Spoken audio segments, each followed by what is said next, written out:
Welcome to Speaking of Faith, occasional conversations at the intersection of faith and life and so much in between. My name is Chris Holmes. I'm the Stembler Scholar in Residence here at First Presbyterian Church of Atlanta. And I am joined by David Roth, who is the Executive Director of Memorial Drive Ministries up in Clarkston, Georgia. And we are having a series of conversations about refugee resettlement and refugee ministry. First of all, David, thank you again for being a part of this conversation. We're grateful to have you here. Yeah, glad to be here. Thanks. So we have talked. I mean, already we've talked about the great reality of this global crisis of displacement. That there are people being displaced at a higher rate than they are being resettled, and that this is a moral theological crisis that we're facing. We've also talked about how the Bible is sort of, it bleeds with information about the refugee experience, and how the refugee experience can also help us read and interpret Scripture. And so, and we've talked about what you're doing in Clarkston with Memorial Drive Ministries.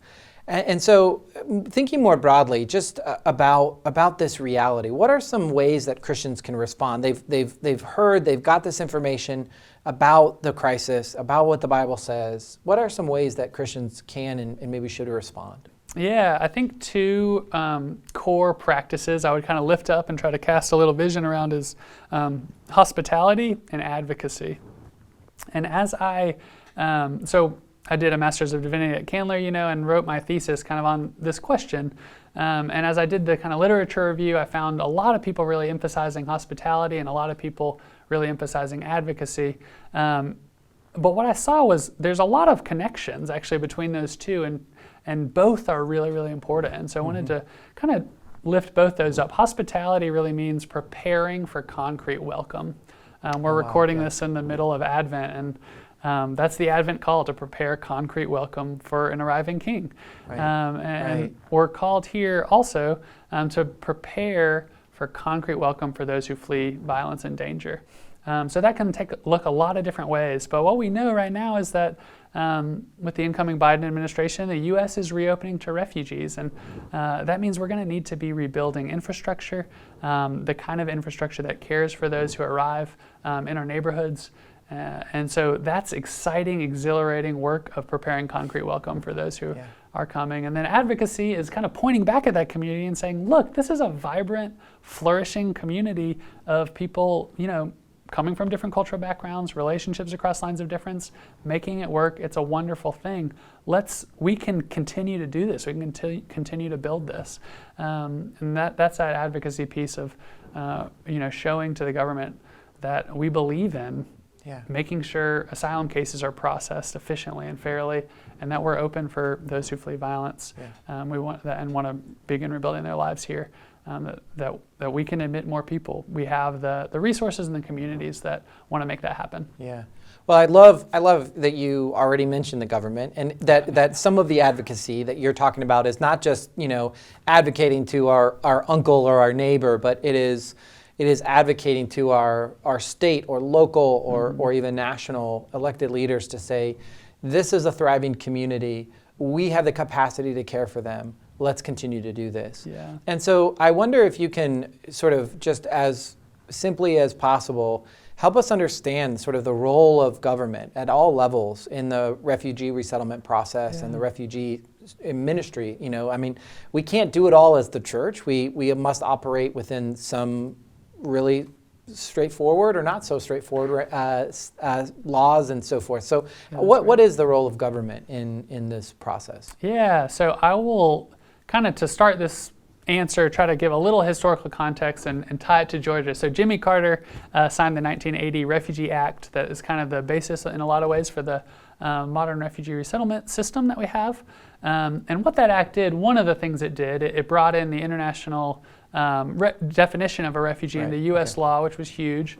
But then it also gave what's called the presidential determination number to the president. That's the president's kind of authority to set the admissions number of refugees to the United States. So in consultation with Congress, the president is able to determine the refugee admission ceiling and kind of set that goal for how many refugees will come to the U.S. And so through really bipartisan administrations, there's been really bipartisan support until recently around that presidential determination number. Historically, the average has been about 95,000 a year.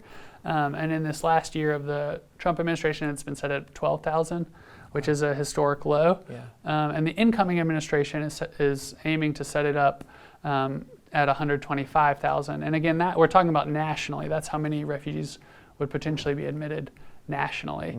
Mm-hmm. So it actually is a piece where presidential politics makes a pretty direct impact. A lot of other areas of life, there are a lot of competing and kind of complicated governmental and bureaucratic processes, but this presidential determination number directly impacts the number of refugees that will arrive in Clarkston. Yeah. So that's an important kind of background piece of information. But that's kind of at the national level. And I also wanted to, in response to this question, I wanted to point out at the local level, there's amazing work that's happening there. And what I want to lift up, there are these quarterly stakeholders meetings, they're called, which is not a great name. That sounds pretty boring. But so they're convened by the state refugee coordinator. And they include all the nonprofit resettlement agencies, ethnic-based community organizations send representatives. They're open. It's an open invite to anyone who, the Dial Heights Neighborhood Association down the street from Clarkston can send someone. Anyone and everyone can come. Public health officials are there. School principals are there. And it's a quarterly meeting to talk about, the refugee community, the resettlement numbers, what the latest updates are. There's resource sharing. People say, I'm seeing this issue. Who can help? Who has the grant that can help meet this need that we're all seeing? And that's politics. I mean, that's the most redemptive vision of politics for me. It's not this national game of us versus them. It's a local community of people organizing around a common set of opportunities and challenges, saying, how can we make this better? And around this moral project, in this case, the moral project of making a home and preparing concrete welcome for those who flee violence and danger. Yeah, and I love the clarity with which you've presented that there is a national, the presidential power is that can open up the faucet to some degree, but that preparing the concrete welcome is something that Christians can and should be doing regardless of what that policy is, regardless of how high that ceiling is. That local politics that you're talking about, the community meetings, that's preparing that concrete welcome and working to resolve issues of unwelcome or of injustice that maybe are being encountered. That's exactly right. When we're already talking about government, and I can already hear some of my friends who would say, well, we've really gotten to the heart of the issue, which is refugee resettlement is really a political issue, and it has no business in the church. Or I could hear people say, refugee resettlement is a Christian thing. It's something that Christians are called to do. The government shouldn't be involved in it. And so as you work and you navigate faith communities and nonprofit organizations and government, what is the sort of relationship between faith and politics as it relates to refugee resettlement? Yeah, sure.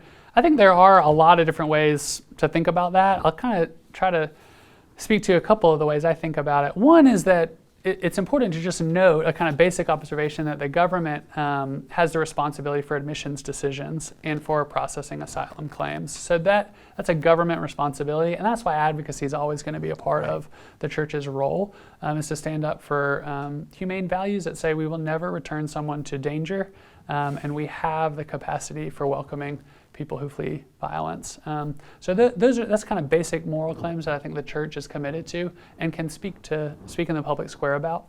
But the other thing I want to lift up is, so I mentioned, I think I worked in, before coming to Atlanta, I worked in South Carolina at a resettlement office, and it was a part of the Lutheran Immigration and Refugee Service network. And so LIRS, Lutheran Immigration and Refugee Service, their roots actually get traced back to World War II. And this was when, as many Lutherans were fleeing the Third Reich, they were trying to bring family and friends and co-religionists and people that were a part of their network to the United States. So Lutherans here in the States began saying, we know these Germans back home, we can sponsor them to bring them here.